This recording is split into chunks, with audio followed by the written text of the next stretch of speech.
आज आप लोगों के लिए लेकर हम आए हैं त्रिभुज। त्रिभुज क्या होता है,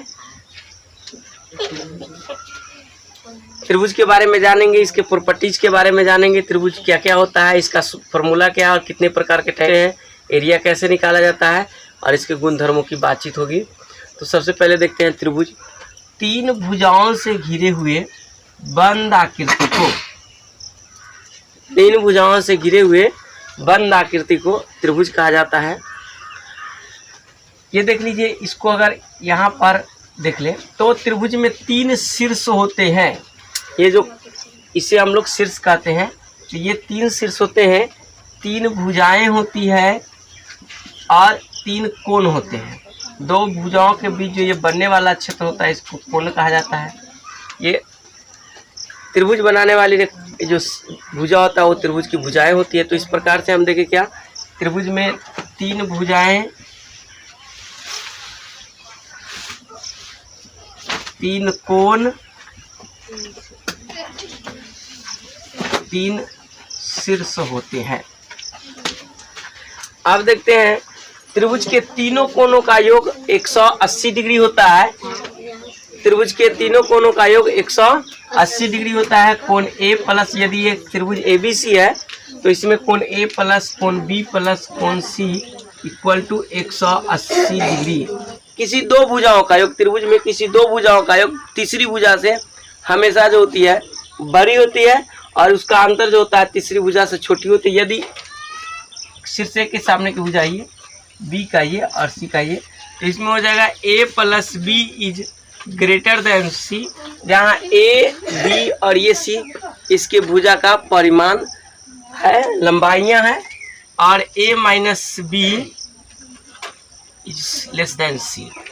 यानी A, भुजा A और B, यानी इसका और इसका जो योग है हमेशा तीसरी भुजा से अधिक होनी चाहिए।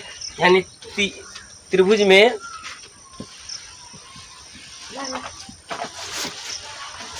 दो भुजाओं का योग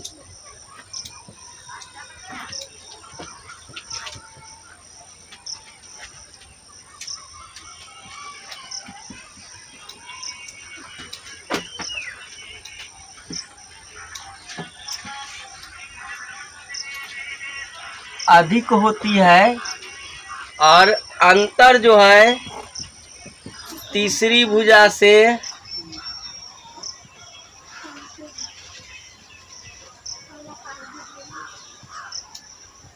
कम होती है। त्रिभुज को वर्गीकरण यानी क्लासिफिकेशन के दो बेसिस है। त्रिभुज को दो आधारों पर वर्गीकृत किया गया है। पहला है एंगल के आधार पर और दूसरा है भुजा के आधार। भुजा के आधार पर त्रिभुज जो होते हैं तीन प्रकार के होते हैं। पहला है समबाहु त्रिभुज।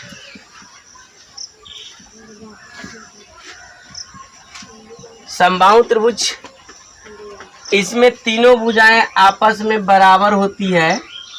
तीनों भुजाएं आपस में बराबर होती है, अर्थात अगर इस भुजा का मान 5 है तो ये भी 5 और ये भी 5 होगा। इसको हम यूँ कह सकते हैं कि जिस त्रिभुज की तीनों भुजाएं आपस में बराबर हो तो उसे हम लोग समबाहु त्रिभुज कहेंगे। और इसका प्रत्येक कोण, ये प्रत्येक कोण जो होता है यह 60 डिग्री का होता है। समबाहु त्रिभुज के प्रत्येक कोण 60 डिग्री का होता है। और इसका जो समबाहु त्रिभुज के जो परिमाप हो जाएंगे, इसका परिमाप का फॉर्मूला हो जाएगा 3 गुना भुजा, या साइड लिख सकते हैं। इसका जो क्षेत्रफल हो जाएगा, क्षेत्रफल समबाहु त्रिभुज के भुजा को अक्सर हम लोग A से दर्शाते हैं, तो इस जगह लिख सकते हैं इसको 3A, जहाँ A जो है समबाहु त्रिभुज की भुजा है। अब समबाहु त्रिभुज के क्षेत्रफल बराबर होता है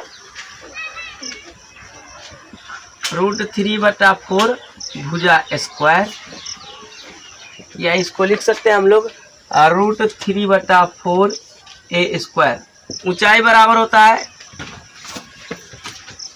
यानी शीर्ष लंब जो होगा इस जगह,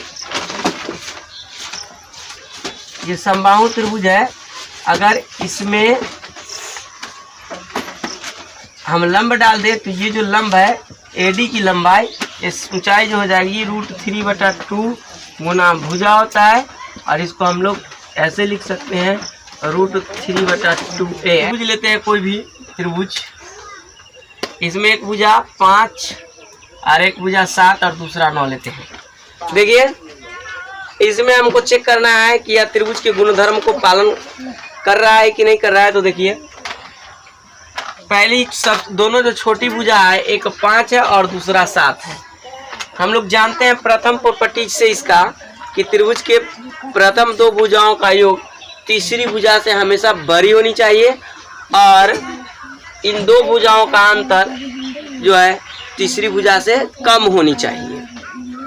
तो देखिए क्या होता है, दोनों को जोड़ते हैं, 5 + 7 क्या ये ग्रेटर देन 9 है कि नहीं इससे, तो 7 और 5 12 होता है, 12 होता है जो 9 से क्या है बड़ा है, यानी तीसरी भुजा से हमेशा क्या है बड़ी है ये। अब देखिए 5 और 7 का अंतर लेते हैं, ये भुजा और इस भुजा का अंतर, तो ये हो जाएगा 7 - 5 = 2, और ये 2 जो है हमेशा तीसरी भुजा से कम है। इस तरीके से यह जो 5, 7 और 9 जो है त्रिभुज की भुजा है, यह त्रिभुज के पहले गुणधर्म को क्या करता है, पालन कर रहा है। ये त्रिभुज लिए और इसमें प्रत्येक भुजा 16-16 सेंटीमीटर है, प्रत्येक भुजा 16-16 सेंटीमीटर है। इस तरीके से यह क्या हो गया, समबाहु त्रिभुज हुआ, और इसका हम लोग परिमाप, क्षेत्रफल और ऊंचाई ज्ञात करेंगे। तो इसमें क्या हो जाएगा, क्षेत्रफल परिमाप बराबर, पहले निकालते हैं, परिमाप बराबर हम लोग जानते हैं क्या, परिमाप बराबर जानते हैं 3 गुना भुजा या 3A। इसको यहाँ पर A बराबर हम लोग लिख सकते हैं 16 सेंटीमीटर, तो 3A ये हो गया। भुजा की जगह पर 16 रख दिए, 16 में 3 से गुना करेगा तो 48 आ जाएगा, ये सेंटीमीटर इस त्रिभुज का ये परिमाप हो गया। अब हम लोग क्षेत्रफल की बात करें तो क्षेत्रफल बराबर होता है √3/4 गुना A², जैसा कि आप जानते हैं, तो जगह √3/4 और A की जगह पर 16 रखेंगे तो 16 स्क्वायर है 2 बार, ये वर्ग सेंटीमीटर, 4 से 4 बार में कट गया। अब इसको जब हम इसमें इससे मल्टीप्लाई करेंगे तो जगह 64√3 वर्ग सेंटीमीटर। ऊंचाई बराबर हम लोग जानते हैं √3/2A। यहाँ A क्या है, भुजा है, तो यहाँ पर हम लिखेंगे √3/2 गुना A की जगह पर 16, 2 से कट गया 8 टाइम्स में, तो जगह 8√3 सेंटीमीटर। जिस त्रिभुज की दो भुजाएं आपस में बराबर हो जाए, जिस त्रिभुज की दो भुजाएं आपस में बराबर हो जाए, उस त्रिभुज को हम लोग समद्विबाहु त्रिभुज कहते हैं, और इसके सामने वाली भुजा के बीच का जो कोण होता है हमेशा बराबर होता है। तीसरा आता है विषमबाहु त्रिभुज। ये विषमबाहु त्रिभुज, जिस त्रिभुज की तीनों भुजाएं आपस में बराबर ना हो उसे हम लोग विषमबाहु त्रिभुज कहते हैं। इस त्रिभुज में ये अगर 5 है तो ये 6 और ये अगर 9 हो जाए तो यह विषमबाहु त्रिभुज हो गया, क्योंकि इसका कोई भी भुजा जो है आपस में बराबर नहीं है।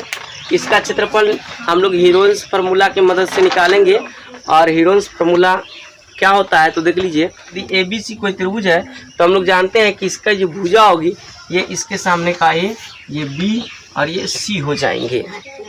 तब इसका जो अर्ध परिमाप को हम लोग S से दर्शाते हैं, और इसका अर्ध परिमाप यानी S बराबर हो जाता है A + B + C/2। और तब हीरोन्स फार्मूला के आधार पर त्रिभुज ABC का क्षेत्रफल जो हो जाएगा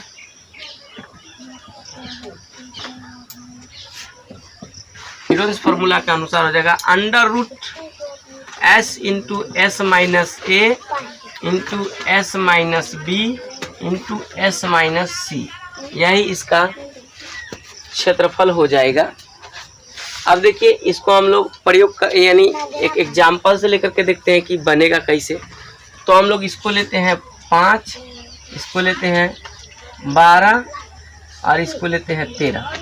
यहाँ पर हम लोग पहले अर्ध परिमाप निकालते हैं S बराबर होता है ये प्लस ये डिवाइड बाई 2 हो जाएगा 13 + 12 + 5 डिवाइड बाई 2। जोड़ेंगे 13 12 25 और 5 30/2 होगा और ये हो जाएगा 15। अब हम लोग जानते हैं क्षेत्रफल बराबर होता है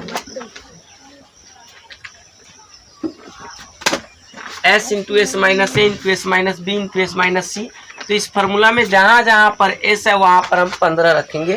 तो लिखेंगे 15 × 15 - 13, फिर S - B है तो लिखेंगे 15 - B की जगह पर यहाँ 12 है तो 12 और S फिर 15 के स्थान पर ये 5 है तो C के स्थान पर 5 है तो 5 रखा है। अब देख लीजिए क्या बनेगा, ये 15 और 15 में से ये 13 गया तो 2, 15 से 12 गया तो 3 और 15 से 5 गया तो 10। अब देख लीजिए इसी को हम लोग क्या करेंगे, गुना करने के बदले इसको हम लोग गुणनखंड के रूप में और लिखते हैं, अभाज्य गुणनखंड के रूप में। तो जगह इसको 15 को 3 × 5 लिख सकते हैं, ये 2 और 3 तो है ही है, और ये 10 को हम लोग लिख सकते हैं 2 × 5 और अंडर रूट कर सकते हैं। तो देख लीजिए ये रूट में है तो इसका जो वर्गमूल निकलता है 2 के जोड़ा अलग करके निकलता है। तो 2 5 है तो 1 5 लिखाएगा, 2 2 है तो 1 2 और 2 3 है तो 1 3 और ये हो जाएगा, मल्टीप्लाई कर देंगे तो 30 हो जाएगा, 30 वर्ग सेंटीमीटर। इसके परिमाप की बात करें तो तीनों भुजाओं को आपस में जोड़ देंगे, ये प्लस ये तो इसका परिमाप हो जाएगा। परिमाप बराबर इसको हम लोग लिख सकते हैं 5 + 12 + 13, इसको जोड़ेंगे तो 13 12 25 और 5 ये 30 हो जाता है। ये कोण के आधार पर भी त्रिभुज को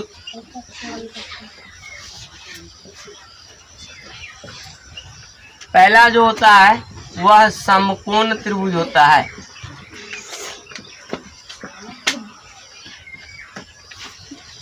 समकोण त्रिभुज में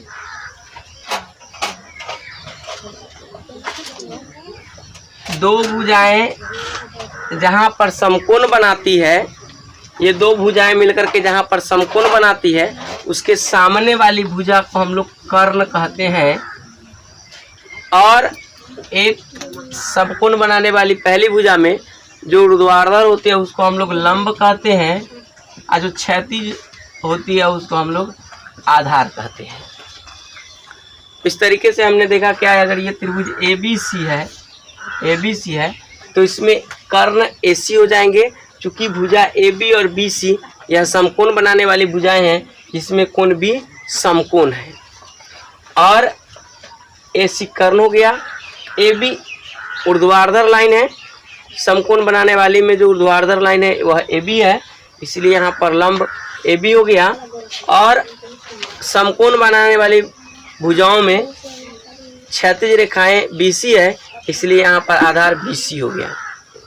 अब इसमें जो ये जो 90 वाली कोण होती है इसको अगर छोड़ दिया जाए तो 2 अन्य कोण जो होते हैं, ये 2 अन्य कोण दोनों का योग जो है 90 डिग्री के बराबर होता है। इसमें हम लोग देखेंगे क्या, समकोण बनाने वाली भुजाएं B है तो इस कोण को छोड़ करके अन्य 2 जो कोण है A और कोण C दोनों का योग 90 के बराबर हो जाएगा। इसका जो क्षेत्रफल जो हो जाएगा, क्षेत्रफल हम इसको लिखेंगे 1/2 गुना आधार गुना शीर्ष लंब। लंब या शीर्ष लंब दोनों बराबर ही है। मान लीजिए ये 3 लेते हैं, ये 4 लेते हैं और ये 5, तो इसका जो क्षेत्रफल निकालेंगे 1/2, आधार का मान 4 है और ऊंचाई का मान 3, तो ये वर्ग सेंटीमीटर, दूसरे 2 टाइम्स में कटा, 3 गुना 6, ये 6 वर्ग सेंटीमीटर इसका क्षेत्रफल हो गया। तो इस तरीके से इसका क्षेत्रफल पता चल गया।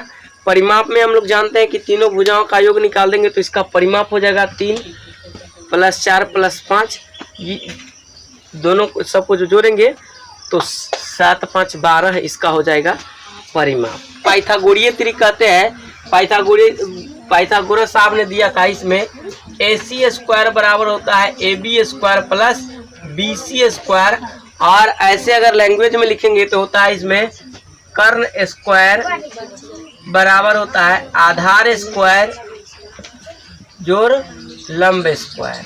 समकोण त्रिभुज में कर्ण का वर्ग समकोण बनाने वाली दोनों भुजाओं के वर्गों के योग के बराबर। अधिक कोण त्रिभुज, अधिक कोण त्रिभुज क्या होता है?